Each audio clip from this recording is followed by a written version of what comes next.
Hello everyone, welcome back to my channel. तो battle through the heaven के पिछले novel में हमने देखा था शोयान के साथ डेमन सेंट हुआन कुआन और कुछ बातचीत करने के बाद अपने एसेंस ब्लड को भी वो दे देते हैं, जिसकी वजह से उनका बॉडी वहाँ से गायब हो जाता है, क्योंकि उनके लास्ट सोल रिमेन में यही ब्लड एसेंस ही उनको पावर दे रहा था। अब जब वो ब्लड एसेंस निकल गया है तो अब वो इस दुनिया में नहीं रह सकते। अब वो शोयान को विदाई देते हुए अपने रूमेन को डिस्ट्रॉय भी कर देते हैं। तो शोयान का सोल अब दोबारा से उसके फिजिकल बॉडी के अंदर आ जाता है। उसके बाद शोयान उसके साथ रूमेन के अंदर जो हुआ वो हर एक चीज को याओमिंग को शेयर करता है, और ये सुनकर याओमिंग बहुत ही ज्यादा खुश होते हैं। और एंड में शोयान लिटिल फेरी डॉक्टर, मेड्यूसा, क्विंगलिंग और याओमिंग को डेमन सेंट हुआन कुआन का एक एक ब्लड एसेंस दे देता है, और उसके पास बचे हुए बाकी के ब्लड एसेंस से एक ड्रॉप वो रखता है अपने मास्टर याओलाओ के लिए, और बाकी के एसेंस ब्लड को वो खुद ही स्पैलो कर देता है। अब शोयान ट्राइबल चीफ याओमिंग को कहता है, मैं चाहता हूँ कि आप मेरे साथ मिलकर ये हेवन डेमन फोनिक्स ट्राइब को रोकें, ताकि इन फ्यूचर आप और पूरा ड्रैगन आइलैंड एक ही थाली के चट्टे बट्टे हो जाए, और उस टाइम पर पूरे बीस्ट रीजन में आपको कोई भी डोमिनेट नहीं कर सकता। अब कुछ टाइम तक सोचने के बाद याओमिंग अपने इन फ्यूचर होने वाले फायदा को सोचते हुए शोयान के साथ हाथ मिला लेते हैं, लेकिन वो बोलते हैं ये हेवन डेमन फोनिक्स ट्राइब को रोकने के लिए मुझे पहले कुछ तैयारियां करनी पड़ेगी, जिसके चलते चलो पहले हम अपने ट्राइब में लौटते हैं, उसके बाद हम वहाँ से प्रिपेयर होकर एम्प्टी रियलम के लिए निकल जाएंगे, और वहीं पर ही हम ये हेवन डेमन फोनिक्स ट्राइब को रोकेंगे। और उस टाइम तक मैं अपना एक स्पाई को डिस्पैच करता हूँ हेवन फोनिक्स ट्राइब के लिए। अब उसके बाद वो उड़ते हुए अपने सरेन पाइथन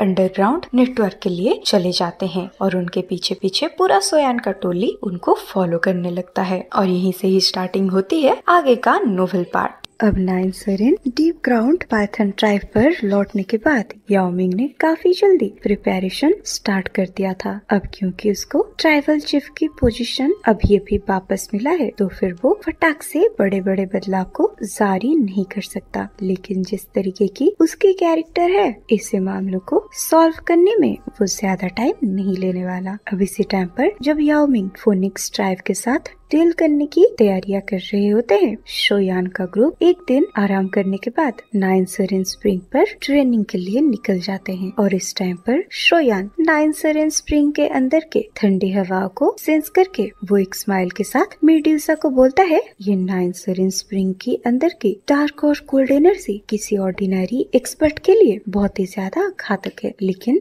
7 कलर्ड हेवनली स्पॉलोइंग पाइथन खुद ही अपने अंदर एक डार्क और कोल्ड ओरे को पोजेस करता है, तो उसको इस स्प्रिंग के अंदर की एनर्जी को ऑब्जर्व करने में कोई भी परेशानी नहीं आने वाला। ये सुनकर मेड्यूसा अपने सर को हाँ में हिलाते हुए बोलती है, ये स्प्रिंग के अंदर के डार्क और कोल्ड एनर्जी सच में बहुत ही ज्यादा एक्स्ट्रा ऑर्डिनरी है। इवन 9 सरेन डीप ग्राउंड पाइथन के ज्यादातर एक्सपर्ट्स भी यहाँ पर फालतू में जाने की कोशिश नहीं करते होंगे, लेकिन ये मेरे लिए बिल्कुल भी परेशानी नहीं है, क्योंकि उसे सही से पता है वो इस पूरे दुनिया के एक आखिर 7 कलर्ड स्पॉलोइंग पाइथन है। तो फिर उसके पास सारे स्नेक सेफ के मैजिकल बिस्ट को नीची नजरों से देखने की क्वालिफिकेशन है। अब शोयान स्माइल करते हुए अपने हाथों को आगे बढ़ाता है। अब एक इशारों में ही एक जेड बोतल मेड्यूसा के सामने अपीयर हो जाता है, और वो जेड बोतल के आसपास कई सारे क्लाउड भी अपीयर होते हैं। अब शोयान कहता है, लिंक ये ग्रेट बुद्धिसत्व रिटर्निंग पिल है, ये टियर 9 की ट्रेजर पिल की लेवल में पहुँच चुका है, तो इसे कंज्यूम करने से तुम्हारे ब्यांशिंग क्लास में एडवांस होने की चांसेस बढ़ जाएंगी, लेकिन इसे तुम सिर्फ क्रिटिकल मोमेंट पर ही कंज्यूम करना, क्योंकि तभी इसका सबसे ज्यादा अच्छा इस्तेमाल हो सकता है। अब ये सुनकर मेड्यूसा शोयान के बातों में हामी भरती है। अब शोयान कहता है, शायद तुम्हारा ट्रेनिंग उतना ज्यादा स्मूथ नहीं होने वाला है, हो सकता है कि तुमको ट्रेनिंग करते करते काफी टाइम बीत जाए, तो अगर मुझे कुछ मैटर की वजह से बाहर जाना पड़े तो फिर मैं याओमिंग याओमिंग से कह के कुछ एक्सपर्ट्स को तुम्हें यहाँ पर प्रोटेक्ट करने के लिए भिजवा दूंगा। ये सुनने के बाद मेड्यूसा शोयान के पास आकर शोयान के होठों में अपने होठ को रख देती है। अब इसी सॉफ्टनेस को सेंस करने के बाद शोयान कुछ टाइम के लिए एब्सेंट माइंडेड हो जाता है, जिसके चलते वो भी मेड्यूसा के अंदर घुसा गया था और वो मेड्यूसा को काफी टाइटली हग कर लेता है। लेकिन अभी के लिए ये चीज जैसे ही मेड्यूसा को फील होता है कि इसी खुली मैदान पर उसका पति अब अपने होश को खो रहा है, वो फटाक से अपने पति के बाहों से बाहर आ जाती है। अब मेड्यूसा शोयान को होश में लाते हुए कहती है, लेकिन तुम्हें केयरफुल रहना होगा क्योंकि तुम्हारा ये जिंदगी ये क्वीन को बिलोंग करती है। अब जैसे ही शोयान दोबारा मेड्यूसा के मुंह से आवाज को सुनता है, वो फटाक से होश में आ जाता है। अब शोयान को याद आता है कि उसके सामने खड़ी हुई ये वुमेन जो कि अभी के लिए इतना ज्यादा जेंटल बिहेव कर रही है, वो एक टाइम पर कोल्ड और रूथलेस क्वीन मेड्यूसा थी और उस टाइम पर मेड्यूसा के नाम से पूरा जियामा एम्परर कांपता था और भले ही अभी भी कांपता है, लेकिन पहले की तरह मेड्यूसा उतना ज्यादा रूथलेस नहीं रही और एक टाइम के लिए तो हमारा शोयान भी क्वीन मेड्यूसा के लिए बहुत ही ज्यादा डरा हुआ सहमा हुआ रहता था। अब शोयान देखता है उसके सामने से क्वीन मेड्यूसा अपने ओरिजिनल स्नेक फॉर्म में ट्रांसफर हो जाती है और वो फटाक से नाइन सरिन स्प्रिंग के अंदर डुबकी मार देती है। अब मेड्यूसा की उसके अंदर एंटर करते ही उस लेक के अंदर एक बड़ी सी वेव क्रिएट होती है। अब इसी टाइम पर अचानक से वो पूरे लेक का पानी भी खोलने लगता है। अब शोयान सेंस करता है कि इस टाइम पर नाइन सरिन येलो स्प्रिंग की एनर्जी किसी एक चीज की वजह से पूरे तरीके से वायलेंट हो चुका है। अब शोयान कहता है, तुम मेरे लिए एक अच्छी वाइफ और मेरी बेटी लिटिल शाओ शाओ के लिए एक अच्छी मदर बन चुकी हो, लेकिन इसके बदले मैं तुमसे ये एक्सपेक्ट करता हूँ कि तुम अपने ओरिजिनल कैरेक्टर को सबके सामने रिवील करो। अब शोयान वहाँ से जाकर एक बड़े से पत्थर के ऊपर प्रकट हो जाता है। अब फाइनली शोयान उसके ऊपर बैठ जाता है और वहीं पर अपने ट्रेनिंग स्टेट में एंटर कर जाता है, क्योंकि उसको सही से पता था ये हेवन फोनिक्स डेमन ट्राइब के बंदों को सामना करने से पहले उसको थोड़ा और स्ट्रॉन्ग बनने की जरूरत है। अब शोयान अपनी आंखों को बंद करते हुए मन ही मन बड़बड़ाने लगता है, yellow spring finger, yellow spring palm और येलो स्प्रिंग डिवाइनिंग एंगर, ये तीनों येलो स्प्रिंग अल्टीमेट स्किल्स को उस डीमन सेंट के सोल फ्रैगमेंट ने मेरे दिमाग के अंदर इम्प्रिंट कर दिया है और डीमन सेंट वन क्वान के जिंदा होने पे उन्होंने जो जो ऑब्जर्वेशन किया था वो भी इसके अंदर मुझे दे दिया है। सच में ऐसी ब्लेसिंग मुझे कहाँ से ही मिलता। और अभी के लिए याओमिंग और बाकियों ने वो स्टोन टैबलेट से जो हासिल किया है वो मेरे नॉलेज के सामने कुछ भी नहीं है। और डीमन सेंट वन क्वांग ने अपने पूरे लाइफ में जो जो नॉलेज को इकट्ठा किया है वो मेरे लिए बिल्कुल भी यूजलेस नहीं है। रिगार्डलेस बाकी के लोग ये स्किल को कितना भी अच्छे तरीके से यूज करने की कोशिश करे, लेकिन सभी के अंडरस्टैंडिंग उस क्रिएटर के लेवल का नहीं हो सकता। अब इतने में ही शोयान अपने उंगलियों में वो गोल्डन ब्लड का एक ड्रॉप को अपीयर करता है और कहता है, आखिर ये demon saint essence blood demon saint वन क्वान की असली स्ट्रेंथ को पोजेस करता है और अगर मैं इसे ऑब्जर्व कर पाता हूँ तो फिर मेरी स्ट्रेंथ डेफिनेटली राइज होने वाली है। और यहाँ हमें दिखाया जाता है वो छोटी सी गोल्डन ड्रॉप की वजह से आसपास की एनर्जी एकदम से फ्लक्चुएट करने लगती है। अब शोयान क्लियरली सेंस करता है कि उसके आसपास की 1000 मीटर रेडियस की एनर्जी इस जगह से दूर जाने की कोशिश कर रहा है। अब सिचुएशन को ऐसा होते हुए देख शोयान के फेस में अपने आप ही स्माइल आ जाता है। अब वो कहता है, सच में ये डीमन सेंट वन क्वान की एसेंस ब्लड कहलाने के वर्दी है। अब शोयान फटाक से अपने मुंह को खोलकर एक फ्लेम के क्लस्टर को बाहर निकालता है। फिर वो फ्लेम क्लस्टर उस गोल्डन ब्लड के ऊपर लिपट जाता है। अब शोयान का वो हेवनली फ्लेम लगातार ये गोल्डन ब्लड को 3 घंटे तक जलाता रहता है, लेकिन इसके अंदर अभी तक भी कोई भी स्पेशल फ्लक्चुएशन ओमिट नहीं होता।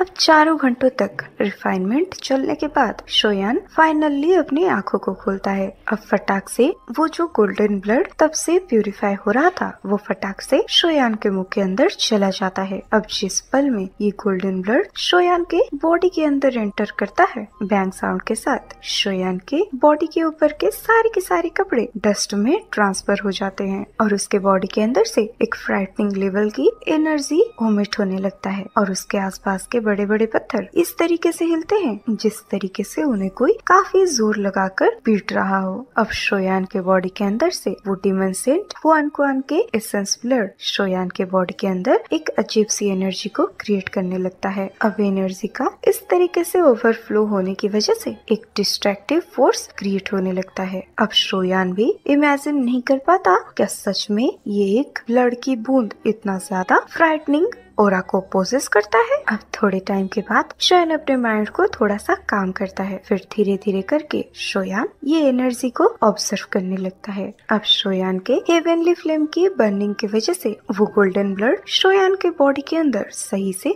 बिहेव करने लगता है। अब एंड में जाकर ये एनर्जी शोयान के बॉडी में कई छोटे छोटे एनर्जी में ट्रांसफर होकर शोयान के पूरे बॉडी के अंदर फैल जाता है। अब हम जैसे ही बाहरी दुनिया का सीन देखते हैं, शोयान का फिजिकल बॉडी जो उस पहाड़ के ऊपर बैठा हुआ था उसके बॉडी से कई सारी एनर्जी वेपराइज होकर बाहर आते हैं। अभी के लिए हमें लिटिल फेरी डॉक्टर एक चट्टान के ऊपर खड़ी हुई दिखाई देती है, जिसके आंखें देख रही होती है शोयान की तरफ जो कि ट्रेनिंग में है। तो अब लिटिल फेरी डॉक्टर एक हेल्पलेस आवाज में कहती है, ये लड़का इसके सारे ट्रेनिंग्स के अंदर इसको बहुत ही ज्यादा टाइम लगता है और अभी के लिए इसको अपने ट्रेनिंग स्टेट में जाते हुए ऑलरेडी 15 दिन बीत चुका है और इन 15 दिनों के दौरान ये शोयान ने अपनी आंखें खोलने की कोई भी साइन को शो नहीं कर रहा। और अभी के लिए हमें दिखाया जाता है शोयान के चारों तरफ एक फॉग की तरह फ्राइटनिंग एनर्जी उसके आसपास घूम रहा होता है और अगर कोई अपने हाथ को आगे बढ़ाकर ये एनर्जी को ग्रैब करने की कोशिश करेगा तो वो इस एनर्जी को पानी की तरह बहते हुए पाएगा।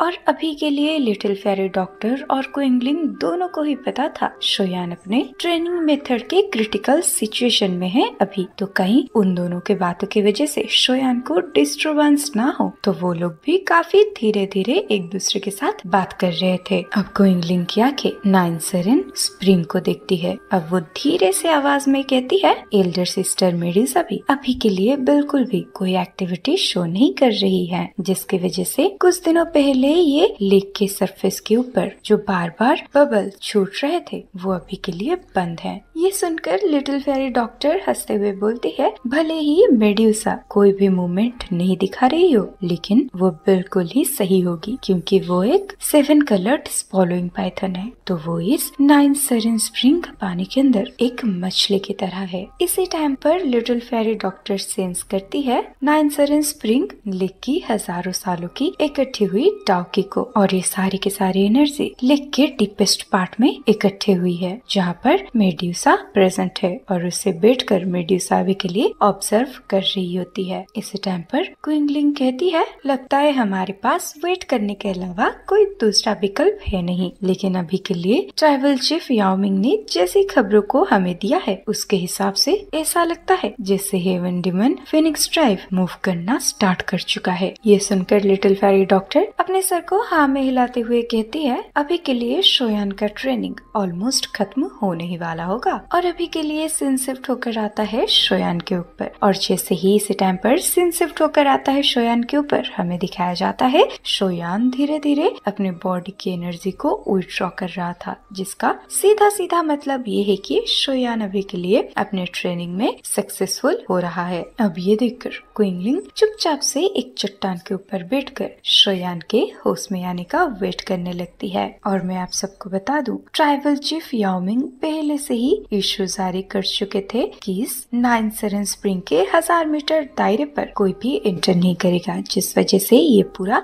9 सेरेन स्प्रिंग सील हो चुका है। और अगर लिटिल फेरी डॉक्टर और क्विंगलिंग को छोड़ दिया जाए तो फिर इस दायरे के अंदर कोई और आना जाना नहीं कर सकता। अब ऐसे वेट करते करते और 2 दिन सरपास हो जाते हैं। अब जब थर्ड डे अपीयर होता है हमें दिखाया जाता है शोयान के आसपास जो एनर्जी इकट्ठा हुआ था वो अभी के लिए एक फ्लक्चुएशन को शो करने लगता है। ऐसा लगता है जैसे कोई चीज आसपास की एनर्जी को खींच रहा हो पीछे। अब हमें दिखाया जाता है शोयान के बॉडी के अंदर भर की एनर्जी घुसे ही जा रहा था। अब फाइनली शोयान के सर के ऊपर एक बड़ी सी एनर्जी स्ट्रॉम क्रिएट हो जाता है। अब अचानक से हुए इसी चेंज की वजह से लिटिल फेरी डॉक्टर और क्विंगलिंग भी अपने ट्रेनिंग से बाहर आ जाते हैं और इसी अनयूजुअल फिनोमिना की वजह से ये दोनों बहुत ही ज्यादा सरप्राइज हो जाते हैं। अब लिटिल फेरी डॉक्टर कहती है लगता है इसकी ट्रेनिंग अब खत्म होने वाली है। अब इसी टाइम पर अचानक से हमें दिखाया जाता है उस क्लाउड के अंदर बैठा हुआ शोयान की आंखें अचानक से खुल गया था और इसी टाइम पर एक एनर्जी लाइट शूट होती है जो कि शोयान के सामने प्रेजेंट हुआ एक दीवार को पेनिट्रेट करने लगता है, जिसके चलते अब तो